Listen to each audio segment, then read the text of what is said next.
Pastor Isaya, karibu sana kwenye kipindi chetu cha maisha ya kusudi. Nashukuru sana. Ni furaha yetu kwamba umeweza kuitikia mwito wetu. Pastor Isaya, kuna kitu kinaitwa neno la mwaka ambalo mara nyingi linatolewa sana na baba zetu wa kiroho ama watumishi wa Mungu wa taasisi mbalimbali za kidini kila ifikapo mwanzo wa mwaka.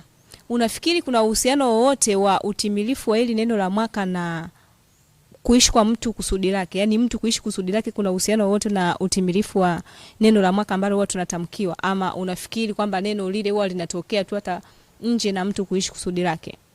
Okay, of course kuna uhusiano kwa sababu kanisa ni chombo cha kutimiza makusudi ya Mungu. Ukisoma kitabu cha Warumi sura ya 8 mstari wa 28, anasema nasi tunajua katika mambo yote Mungu hufanya kazi na wale wampendao walioitwa kwa kusudi lake. Sasa kusudi lake ni lipi? Ni lile ambalo alishawaambia watu tokea awali. So moja kati ya kusudi la kanisa ni kuadvance kiwango cha mtu kwenye utendaji wake wa kusudi. Maana mtu akiwa hajaokoka atatumikia kusudi lake, lakini kuna kiwango ambacho mbingu zinakitamani ambacho ni kiwango cha kutumika katika namna ya ufalme wa Mungu. Sasa wanapotamka lile neno la mwaka huwa lina makusudi mengi kwenye maisha ya mtu. Kwanza ni neno ambalo pia linatoa mwanga kwenye mwaka husika. Lakini kama unavyojua pia kuna kanuni ya kawaida kwamba matokeo ya vitu vyote unavyojua vilitokana na neno. Kuna nguvu ya kutamka. Na mtu anapoambiwa huu ni mwaka labda kwenye ABC tunasema kwamba ni mwaka wetu wa kuburudishwa. So mtu anaingia na mindset ambayo ina ujasiri zaidi. Kwa kiasi kwamba hata akiingia kwenye biashara au akiingia kwenye shughuli yoyote hawi na hofu kwamba anaweza nikafeli. Lile neno linakuwa limempa mwanga, anaona vizuri, kuna ujasiri anao. Kwa neno la Mungu linakuwa linamtia nguvu. Yale matamko ni muhimu sana na ni muhimu. Na huwa pia hata wataalamu wanashauri kwamba hata kama mtu hajaokoka, hana mchungaji wa kumtamkia, ni vizuri mtu kujitamkia mambo mazuri. Ni vizuri mtu kujitabiria mwaka wake uendeje. So our lives follows direction of our words. Maisha yetu yanafuata mielekeo ya matamshi yetu. So, okay. Okay. Sasa unafikiri kwamba watu wanajua hicho kitu? Kwa sababu mimi kwa ninavyoona ama nilivyofuatilia watu wengi huwa naona tu akishatamkiwa lile neno basi mtu anajua kwamba tayari nimetamkiwa neno, lakini sasa nikafanye nini ili liweze kutokea? Huwa sioni kama kuna watu labda wanafuatilia sana kutaka kujua kwamba mtu afanye nini ili lile neno liweze kuleta matokeo, kwamba watu wanauelewa kiasi gani kwamba ni lazima nifanye kitu sasa, kitu ambacho nina uhakika nacho kwamba Mungu anataka nifanye hichi ili lile neno ambalo sasa nimetamkiwa liweze kutimia. Kuna huo uelewa kwamba watu wanao? Of course sio watu wengi wanafahamu, na ndio maana kama wangekuwa wanafahamu wote basi matokeo yangekuwa makubwa. Kwa sababu lazima ufahamu neno lote la unabii linalomhusisha mtu lazima lina wajibu ndani yake. So mtu asipofahamu kitu cha kufanya kwenye kilichotamkwa, still maisha yake yanaweza kubaki vile vile. Unajua ukisoma maandiko kwenye kitabu cha Mwanzo, nadhani ni sura ya 14, Ibrahimu anaoneshwa maono, anaambiwa utakuwa na watoto, alafu hao watoto watairithi nchi hii ambayo wewe unaikalia. Lakini kabla hawajairithi watakaa kwenye utumwa muda wa miaka 400 tu. Lakini unaona kwenye kitabu cha Kutoka sura ya 12 wale watu wamekaa miaka 430, kwa sababu Musa aliyetakiwa kuokoa hakuwepo kutimiza wajibu wake. So maana yake kwamba pamoja na matamko ambayo huwa yanaamsha roho zetu, lazima tujue kusikiliza sauti ya Mungu ndani yetu na tutaka tufanye nini pia. Na Mungu ni rahisi tu, anazungumzaje na sisi? Kitabu cha Wafilipi sura ya 2 mstari wa 13 anasema Mungu anazungumza kupitia kutaka kwetu na kutenda kwetu. Yaani kuna shauku mtu anayo ambapo akiangalia anagundua ile shauku inamsukuma kwenye kuboresha jamii yake. Ile shauku kile kitu akikifanya anajua kabisa kitampa Mungu utukufu, alafu mtu anafahamu kwamba hiki kitu kitayainua maisha yangu. So mawazo ya hivyo huwa yanakuja kwa watu wengi, ila hawajui kwamba hayo ndio Mungu anataka wafanye. Yes, ndio yanashirikiana na ule unabii kubadilisha maisha yao. Okay. So mtu asipofahamu hiyo principle, maisha yake yanabaki vile vile. Unajua mimi kuna kipindi nilikuwa nikifikiria kwamba watu wengi, yani kwamba yani ni shauku yangu tuseme kwamba huwa napenda sana kuona watu wanajifunza kutokana na kuona. Lakini sasa nimekuja nikifuatilia watu wengi wanasema kwamba watu wanahitaji kukumbushwa sana. Yani mtu anahitaji sana ambiwe sana ndo aweze kuweza kufanya kile kitu ambacho unatamani kwamba afanye hata kama kwa kuona tu. Sasa unafikiri watumishi wa Mungu ambao wanatutamkia haya matamko ya kila mwaka wana nafasi yote katika kuhakikisha kwamba wanawakumbusha sasa hawa waamini wao kwamba ili neno basi liweze kutokea ni lazima ufanye 1 2 3? Kuna hicho kitu huwa wanakifanya ama wanapaswa kufanya hivyo ama ni basi tu wao kazi yao ni kutamka hivyo? Ukisoma kitabu cha Hosea sura ya 4 mstari wa 6, sasa watu wangu wanaangalizwa kukosa maarifa. Anasema kwa kuwa umesahau sheria yangu mimi nitawasahau watoto wao. Binadamu yeyote hata kama ni kuhani ana kawaida ya kusahau. So maana yake moja ya jukumu la wachungaji ama viongozi wa kiroho ni kukumbusha mara kwa mara, ni kuzungumza. Na ndio maana unaweza kuona maandiko ni yale yale yameandikwa, lakini yanazungumzwa mara kwa mara. Lengo ni kutengeneza mtu awe anayakumbuka, awe aware muda wote, awe yakai kwenye tafakari yake ili aweze kuyatumia. Uone kama ni kuwachosha watumishi wa Mungu. Yaani kama mtu ameshakufundisha kitu, Pastor Isaya, wewe umeshanifundisha kwamba mwanangu unatakiwa uende katika njia hizi 1 2 3. Sasa na mimi tena ningoje tena kesho uje unifundishe, uje unikumbushe mwanangu 1 2. Uone kama ni kuwachosha wachungaji. Of course kwenye study ya malezi ama uchungaji sasa tuna aina mbalimbali za watu. Sio watu wote wanaweza kujiwajibikia kila muda na wakakumbuka. Unajua kuna watu wengine wanaingia kanisani haandiki chochote. Lakini mshirika yuko haandiki. Ila mchungaji anazungumza yeye haandiki. So huyu mtu hana namna nyingine pia ya kuweza kujikumbusha. Lakini mimi nina uzoefu wangu binafsi ambao nafahamu kuna wakati niliwahi kuwa na uhitaji sana wa kwamba nisikie mchungaji anazungumzia kitu fulani ambacho aliwahi kukizungumzia. Ndio kukikumbuka lakini ninashindwa kwa sababu sijawa mfuatiliaji. So unaona hata hii tuna rekodi hapa ni kumbukumbu inawekwa ili mtu aje aiangalie tena. So lakini kwa wachungaji pia siwezi kusema kwamba wanachoka. Ila natamani kumwamsha mshirika mmoja kwamba ama muumini mmoja kwamba ni wajibu wake kujikumbusha na kufuatilia neno la Mungu mara kwa mara. Lakini mchungaji kama mchungaji ambaye ana nia ya kweli, mwenye upendo wa kweli hawezi kuchoka kwa sababu hicho ndicho kilichomfanya awepo pale kama mchungaji, kuwakumbusha watu. Ndio maana inamata sana una mchungaji wa aina gani, inategemea itaamua pia utaishi maisha gani. Okay. Sawa. Kitu kingine Pastor Isaya ambacho nimekiona pia kwa watu wengi ni ile kwamba yani kwamba mtu ndio nimetamkiwa neno na baba yangu, ninasubiri sasa kuona ule utimilifu wa hili neno. Yani unakuta mtu amekaa tu ana chochote, yani ana chochote cha kusema kwamba labda nifanye hivi, pamoja na kwamba labda mtu ameshaambiwa kwamba fulani ili basi hili neno liweze kuleta matokeo kwenye maisha yako unatakiwa ufanye 1 2 3. Sasa unakuta mtu pamoja na kuambiwa lakini mtu bado amekaa. Unafikiri watu kama hao tuwasaidieje? Yani kwenye kipindi kama hichi 2026 ambacho tunatamani maneno ambayo tumetamkiwa tuweze kuyaona kiuhalisia. Yani itoshe basi kuona kwamba kila mwaka tunatamkiwa maneno, kila mwaka tunatamkiwa maneno tunaona yatokee. Basi 2026 uwe ni mwaka ambao utakuwa ni mwaka wa tofauti ambao utaleta uhalisia wa lile neno ambalo tumetamkiwa. Sasa watu kama hawa tunawasaidiaje ama tunawabebaje? Cha kwanza kabisa lazima mtu afahamu aliumbwa na ubongo na aliumbwa ndani yake amewekewa vitu. Hautafundishwa kila kitu. Na sio kile kinachofundishwa tu kinatosha kugeuza maisha yako. Ndani ya mtu lazima mtu aangalie ndani yake yeye aliumbiwa nini. Yale maelekezo unayopewa na mchungaji kanisani una platform yako ya kuyafanyia kazi. Hiyo platform inaitwa eneo lako la kusudi.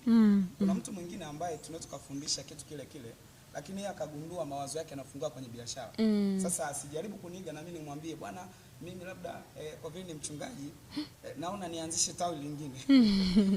Na yeye anataka kuwaza hivyo, hapana. Kila mtu aliumbwa kwenye kitu ambacho ni eneo lake la nguvu. Mwingine akipita mahali akiona uwanja plain anaona hapa naweza nikafanya ujenzi, labda nikafanya uwekezaji wa zile nyumba za kupangisha. Mwingine akiona hilo eneo anaona mbona kama tunaweza tukalima hapa, kwani hali ya hewa ikoje? Kwa sababu huyu mtu amesukwa kudili na masuala labda ya kilimo, mwingine ni masuala ya biashara. Kwa kila mtu kwenye eneo lake kuna zile shauku ambazo zinakuja ndani. Hizo shauku zinaelezea sana wewe ni nani. Yale maswali mtu ambaye amejaza sana kwenye ufahamu wake, kwenye moyo wake, yanayomsumbua yale yanamtafsiri sana yeye ni nani, na hiyo itaamua atumieje maelekezo anayofundishwa na neno la Mungu. Kwa sababu Biblia ni moja, mhubiri anaweza kuwa mmoja, lakini tunavyolipokea neno la Mungu mitazamo yetu ni tofauti kulingana na jinsi tulivyosukwa. Okay. Kwa neno lile lile, ndio maana kwa mfano wewe labda ukiwa unasoma labda nimtolee mfano mtumishi wa Mungu Pastor Chilambo kwamba yeye ni mtu ambaye anapenda masuala ya biashara.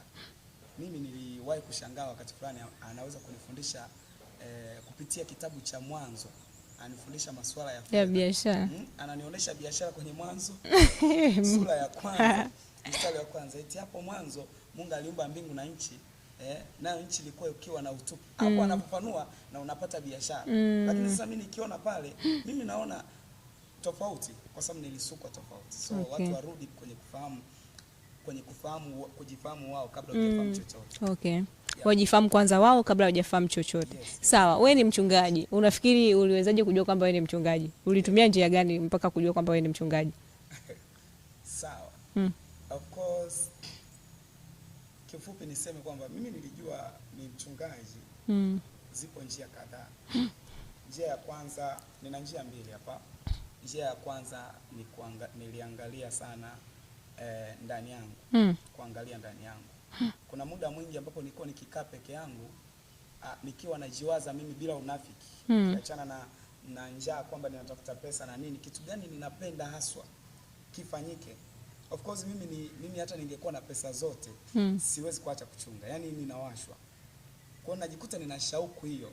Kuna mtu mwingine anawashwa, yeye hawezi kuacha biashara. Yaani mmeitisha tu kakusanyiko kidogo, amebeba zake kalanga. Sasa kuna wengine ambao anasikiaga hizo shauku ila yeye ananyamazisha. Sasa mimi tofauti yangu na huyo mtu ni kwamba mimi nilikuwa mwepesi kutii ule msukumo. Nilisikia kuhubiri na hubiri hivyo. Kwa nilikuwa nafahamu hivyo. Lakini unasoma kwenye kitabu cha, nadhani kitabu cha Mwanzo sura ya 32 nadhani mstari wa 24, anasema kwamba Yakobo akakaa peke yake. Hapo alipokaa peke yake, mtu mmoja kashindana naye. Muda wote mtu anapokaa peke yake, sasa ile kukaa peke yake inaweza ikawa ni muda wako na Mungu. Kipindi cha upweke ambacho ukiangalia unagundua hayupo anaweza kukusaidia. Unagundua hakuna namna unaweza kupata masuluhisho ambayo unayahitaji. Ule muda unaotumia kukaa peke yako na kuamua kusema Mungu ndiye msaada wangu peke yake. Mungu anatokeaga sana watu pale kuambia wao ni akina nani. Tunamwona pia kwenye kitabu cha Waamuzi, Gideon sura ya 6 ile mstari wa 12. Gideon amekaa peke yake anapepeta ngano. Kichwani ana maswali. Mungu anamtokea pale kwa njia ya malaika, anamwambia Bwana yu nawe, shujaa. Lakini pia tunaona Israeli pale, yule Yakobo anaambiwa wewe hutaitwa tena Yakobo, utaitwa Israeli. So utambulisho wetu umejificha sana kwenye mambo yanayotuweka peke yetu. Ni mangapi ambayo wewe ukifikiria bila ushawishi wa nje unaona hivyo. Lakini jambo la pili lilonisaidia kufahamu kusudi ilikuwa ni walezi wa kiroho. In fact huwa wanafanya confirmation yani ya kile ambacho wewe kinachokisikia ndani. Kwa nashangaa kuna mtu mwingine ana mashaka kwa sababu mimi nitakuwa ni mchungaji kweli. Lakini ukikutana na mchungaji mzuri, ukikutana na mtumishi wa Mungu mzuri, akikulea, wengine wapo wana uwezo wa kulea vitu vya watu, akikulea akakusimamia, ana uwezo wa kukwambia. Mimi kuna watu wengi ambao nimekutana nao nikawaambia kwa uwezo wa Roho Mtakatifu, nikajua wewe navyokuona una jambo hili. Kwa hiyo inakuwa ni rahisi. So unashangaa wengine pia alikuwa anatamani kitu fulani lakini hajiamini kwenye hicho kitu, ila akathibitishiwa, akatengenezwa mpaka akaonekana mtu anayeonekana kwamba yuko kwenye eneo lake la kusudi. Okay, sasa tufanye hivi. Mimi sasa kwani kuna ulazima wowote wa kwamba mpaka mtu labda atambue ile kusudi lake, ama sijui aishi, ama apate watu wa kumsaidia, sijui atumie process zote hizo? Mtu yuko na maisha yake labda 2026 hapo kashajipangia zake, niko labda hapo labda mtu anaona kwamba kuna mpenyo fulani ambao mimi ninaona naweza nikauendea na ukaniletea matokeo, kuna ulazima wote mpaka mtu mimi nihangaike kutafuta kujua makusudi yangu? Labda mtu mwingine anaweza kakaa hapo, mimi tayari katika umri huu labda nimeshakuwa mzee, ama mwingine anasema mimi na utoto wangu huo, kama ambavyo tuliona kitabu cha Waamuzi, mtu kama Gideon kwamba anajiona yeye mtoto, na mtu kama Yeremia anajiona watoto, kwamba mimi ya nini nihangaike na maisha ya kusudi, ama nihangaike na kusudi wakati ninaona kabisa kuna vyanzo, ama kuna kitu ambacho ninaona kabisa yes naweza nikapata kipato. Kuna ulazima gani wa mpaka mtu angangane kuyajua yoyote wakati kabisa anaona kuna mpenyo? Nitaitumia hapa kwenye kujibu hili swali. Wa kwanza, lazima, niliwahi kusikia mtu mmoja anasema kwamba hatuishi ili tule. So mara nyingi watu wanaoishi kwenye maisha, yani ambaye kila anachopambana ni ili ale, huyu mtu hayupo kwenye viwango sahihi vya Mungu. Ndio maana Biblia inasema msisumbukie mle nini nywe nini. Unaelewa? So mtu ambaye hivi ndio focus ya utendaji wake, huyo mtu anaishi chini ya kiwango na hawezi kuwa mtu wa maana. Kwa hiyo kusudi alihusiani na masuala ya kula kunywa, alihusiani isipokuwa lina provision ya kumsaidia mtu kupata hivyo vitu. Yaani ukishaanza kulitumikia kusudi, focus yako haiwi haswa kula na kunywa. Lakini katika kutumika utajikuta unakula. Jamani sikilizeni sana. Lakini pia Bishop Gwajima aliwahi kusema aliwahi kusema mmoja kati ya hatari kwamba ni hatari sana. Hatari sio kufa. Hatari ni kuishi katikati ya watu wanaokufa ukiwa hujui kwa nini unaishi. So watu ambao hawajafahamu kwa nini wapo duniani. Na Miles Monroe aliwahi kusema kitu kimoja, akasema kwamba when the purpose of something is unknown, then misuse is inevitable. Sawa. Kama kusudi la kitu lisipojulikana, matumizi mabaya hicho kitu hayakwepeki. Kwa lugha nyingine, yeyote asiyejua kusudi, anajua wajui anatumia vibaya. Okay, kwa hiyo pamoja na kwamba labda mtu anaona kwamba kuna njia nyingine ambayo anahisi kwamba inaweza kumpatia utoshelevu ama inaweza kumpatia kipato, bado yuko nje. Yaani hakuna namna atakwepa. Yaani huwezi kukwepa haso kama haujui kusudi. Yaani kuna namna tu mwanadamu aliumbwa ni kama samaki. Samaki kambale ana uwezo wa kukaa nchi kavu. Samaki kambale. Kambale ana uwezo wa kukaa nchi kavu kule kwetu Mbeya, maeneo fulani ni wengi. Sasa wale kuna msimu labda vile vidimbwi vinakauka. Wana uwezo wa kukaa pale. Lakini pia kama konokono pia wana uwezo wa kukaa kipindi ambacho hakina mvua. Lakini kikawaida samaki aliumbwa awe majini. Maisha anayoishi akiwa pale kwenye mahali pakavu, ni kweli ataonekana anapumua na anaendelea yupo, lakini ukweli furaha yake kubwa ingekuwa kwenye maji. Bwana Pastor Isaya, usitufanyie hivyo. Unajua kuna watu wako na watu. Mtu ana mzee wake huyo hapo, ana provide kila kitu. Yaani yeye sasa ya nini yeye kwanza hangaike tena kutafuatilia mambo, sijui nianze kutafuta kwamba na mimi nianze kujitegemea kati kuna mtu ana provide kwa ajili yangu. Kifupi niseme tu ambaye hajui kusudi basi hajui raha pia, kwa sababu kuna aina ya amani na utoshelevu wa mtu kuwa kwenye eneo lake. Nyani anajisikia vizuri kuwa kwenye miti. Unataka kuniambia ndio maana hata ukimtoa ukampeleka mahali pengine akaona miti tena ataikimbilia. Unataka kuniambia kwamba wale watu ambao wanaishi kwa kutegemea labda kuna provide ambazo wanazipata kutokea kwa wazazi ama kwenye vyanzo vingine, kwamba wale hawana amani? Of course kuna amani za aina mbili. Kuna amani ambayo inatokana na happenings, vitu vinavyotokea. Lakini amani ya kweli haitaki kuendeshwa na mazingira. Amani ya kweli huwa inatoka ndani ya mtu. Na hii ya ndani ya mtu inasababishwa na vyanzo vikubwa viwili. Cha kwanza ni mahusiano ya mtu na Mungu. Na ndio maana shangaa mtu akiokoka anakuwa na amani. Lakini cha pili ni mtu kutumikia kusudi. Nje na haya mambo mawili, hii amani ya ndani mtu hataipata. So maeneo haya mawili ndio maeneo ya amani ya kweli. Sawa. Kama haupo kwenye kusudi, either uwe deep sana na Mungu, utapata hii amani ambayo inaweza kukufanya sasa uishi maisha yenye utulivu. Na ndio maana unaweza kushangaa kuna mtu mwingine ambaye hata leo tukimpa taarifa fulani, tukampa taarifa mbaya, ana uwezo kupata pressure kafa. Lakini mtu ambaye yuko kwenye kusudi, yuko vizuri kwenye kusudi na eneo lake vizuri, anakuwa na utulivu fulani wa ndani ambao unamsaidia kuhandle situation zote za nje.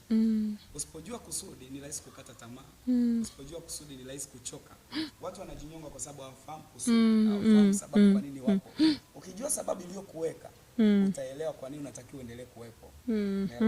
Kwa hiyo zipo sababu nyingi na yako mambo mengi, lakini kiufupi tu niseme kwamba kuna raha ya mtu kujua kusudi, na raha yake ni ile amani ya ndani na furaha ya ndani ambayo mtu ataipata baada ya kulitumikia kusudi lake. Na safi kabisa. Na Mungu anatutegemea zaidi ili tuweze kuishi makusudi yetu, kwa sababu kati ya vitu ambavyo tunapaswa kujua ni kwamba hakuna kitu ambacho kipo tu ili mradi kipo. Kwa hiyo kama wanadamu unaweza kukuta labda mtu ametengeneza kifaa chake fulani hivi alafu amekipeleka sokoni.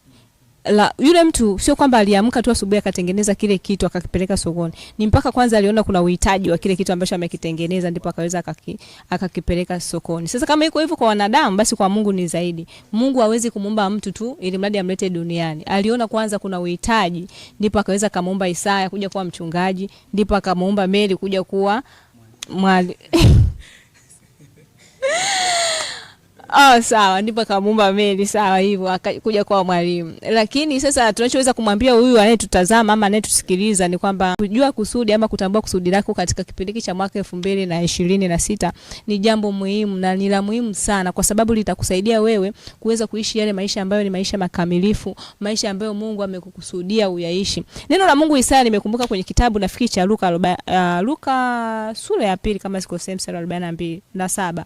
Linasema kwamba na mtuma yule 12:47 asiye ayajua mapenzi ya Bwana wake na siyafanye na kuyafanya atapigwa sana. Unaona, kwa hiyo kumbe kuna kupigwa tena huko baadaye na Mungu, hata kama sio mbinguni tu basi na duniani. Yes, of course tapigwa na maisha. Lakini mtu anayetumikia yuko kwenye kusudi. In fact hapo kwenye huo mstari kuna watu wa aina mbili. Kuna mmoja ayajuaye mapenzi ya Bwana wake. In fact kwenye jamii yetu kuna wasiojua. Sasa huyu anajua. Kuna watu pia wanajua. Kwa mtu anaweza akajua na bado akaenda kaishi kitu kingine kabisa. Bado anaendelea kungangania kwa sababu anafikiri labda mwingine hajaumbiwa kwenye eneo la ajira. Anatakiwa aanzishe kitu cha kwake, aajiri wengine. Ila anakaa kwa sababu anatafuta security sana.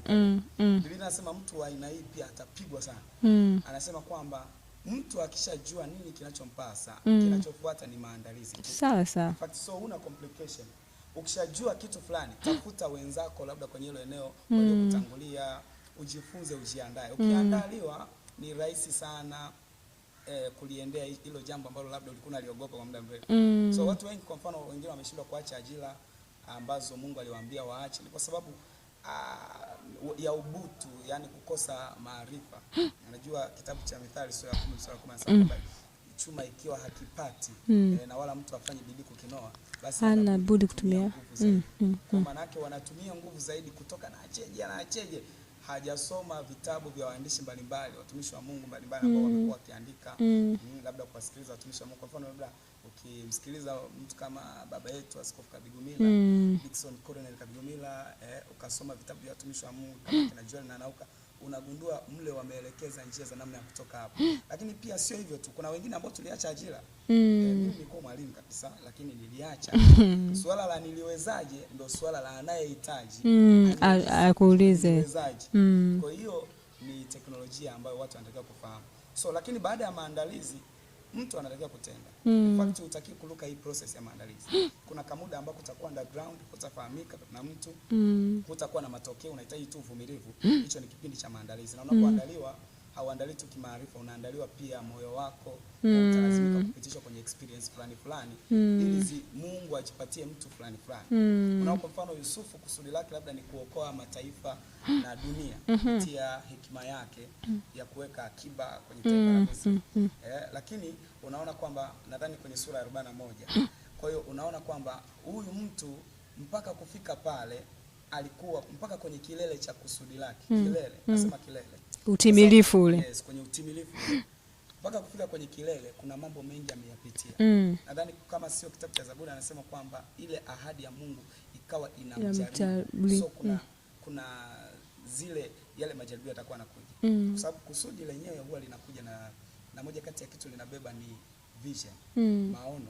So maono ndio yanaitwa ahadi yenyewe sasa. Kwa sababu kishajua tu kusudi, kuna picha ya maisha yako utakuwa nayo ambayo hukuwa nayo kabla. Sawa. Sasa ile picha unapotamani kuifikia, kuna mchakato utakuwa unaupitia. Huu mchakato ni wa maandalizi kwa ajili ya manifestation itakayokuja kutokea baadaye. Okay. So unahitaji kujua kusudi, kujiandaa na kuanza kulifanyia kazi. Yes. Okay. Kuna umuhimu wote wa kuwa na watu sahihi kwenye kuishi kusudi? Wow, that is a great point. Kwenye kuishi kusudi. Sasa natamani sana mwaka huu, yani tamanio langu ni kwamba mwaka huu watu wengi waishi kile ambacho Mungu amekusudia waishi, kwa sababu imechosha kuona kwamba watu wengi wanabatisha sana kwenye maisha. Yani hicho ni kitu ambacho kipo na kimeendelea kuwepo. Sasa ili tutoka hapo, tamanio letu ni kwamba watu wanaotutazama ama wanaotufuatilia tuone kwamba kuna mgeuko ama kuna badiliko, tuone watu wanaanza kuishi na kuchukulia serious kwamba waishi sawa sana kile Mungu ambacho anatamani waishi. Sasa nini umuhimu wa kuwa na watu labda kwenye kulitumikia kusudi la kuumbwa kwa mtu? Wow. Lazima niongee mambo mawili. Cha kwanza kabisa lazima ufahamu. Kusudi lolote la kiungu au niseme maono ya kiungu hayatimizwi na mtu mmoja. Huwa yanategemea mifumo. Na mifumo inahusisha watu. Na ndio maana ili utimizwe kusudi sometimes utahitaji walezi, wasimamizi. Hao watu uwaheshimu sio kama watu bali kama mifumo. Hicho cha kwanza. Na cha pili nitatoa mfano. Kitabu cha Mwanzo sura ya 24 mstari wa 60. Ndio. Huyu ni Rebeka. Wakati anaenda kuolewa kwa Isaka. Hapa ndugu zake wanambariki na wazazi wake wanambariki, wanamwambia ndugu yetu ukawe mama wa 100, ukawe mama wa 1000, ukawe mama wa watu wengi. Unaona? Sawa. Huyu ni mtu ambaye anatamkiwa baraka hapa. Na watu. Lakini ukienda kwenye sura ya 25 mstari wa 21, huyu Biblia inasema Isaka akamwomba Mungu kwa ajili ya tumbo la Rebeka. So mtu anaweza kawa na baraka ila akikutana na mtu ambaye sio sahihi, hata ile baraka haifanyi kazi. So unajua inamata sana ni nani tunaambatana naye. So unaona huyu hichi kitu cha utasa kwao kilikuwa hakipo, na ndio maana alibarikiwa. Kwa baraka anayo. Kwa ukiwa na baraka angalia unaambatana na nani. Kwa sababu pamoja na kwamba Mungu huwa anatuma watu, akiona wewe ni wa thamani na una kitu cha thamani, anatuma watu. Sawa. Sasa sisemi Isaka alikuwa ametumwa na shetani. Hapana. Alikuwa ametumwa na Mungu, lakini kuna kitu tunataka tujifunze hapa. Nataka uangalie kwa mlengo wa mahusiano tu. Kwamba huyu Rebeka ambaye yeye tumbo lake lina baraka za kuzaa. Amefika kwa Isaka, ni kwa Isaka ambaye unakumbuka Isaka ametoka na yeye ni mtoto wa uzeeni. Kumbe swala la utasa lipo kwenye bloodline ya kwao ya kina Isaka. Kwa kuwa ameolewa kule na yeye anasumbuka kuzaa. Kwa sababu baba yake Isaka pia ambaye ni Ibrahim alisumbuka kuzaa. Kwa hiyo ambatana na nani inamata sana. Lakini pia kitabu cha Mithali 13 nadhani 20 anasema kwamba enenda na wenye hekima na utakuwa na hekima. Sasa hapa lazima pia mtu afahamu kwamba sio kila mtu akwenda naye. Yes, kuna watu ambao unapaswa kuwekeza nguvu zako kwao na kuna watu ambao unapaswa kuwaweka kwenye level ya kawaida. Kwa mfano, mimi kwenye maisha yangu ya kusudi watu wamekuwa na mchango mkubwa sana. Especially labda nikitaka kuzungumzia walimu, walezi, wahubiri.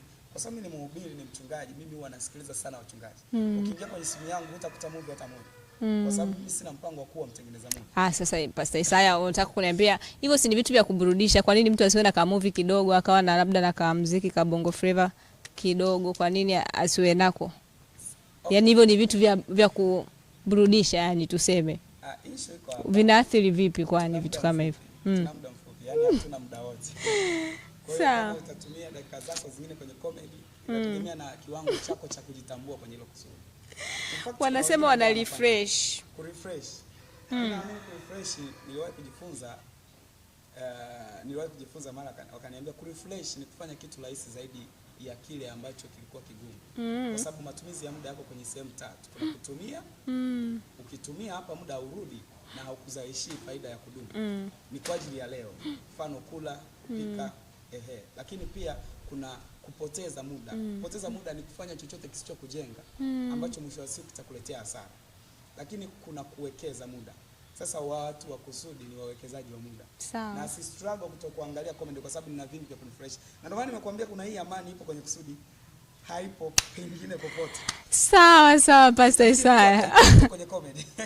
Lakini Mungu hakukusudia. Sawa Pastor Isaya. Lazima sana. Aise.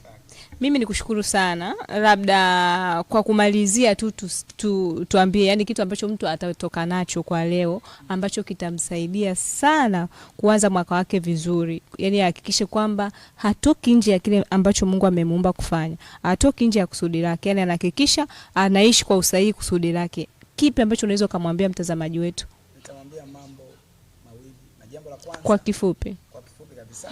Kwa kifupi kabisa, njia ya haraka. Yes. Sababu tayari leo ni tarehe ngapi? Tarehe 8. Yes. Njia ya haraka ya kugeuza maisha yake, cha kwanza anza na kubadilisha ufahamu. Maisha ya mtu yanageuzwa kwa anachokijua. Warumi sura 12 mstari wa 2. Yes. Biblia inasema mgeuzwe kwa kufanywa upya nia zenu. Inafanywa upya kwa maarifa mapya. Cha pili, mtu ambacho namshauri afanye haraka ni kugeuza community ya kwake.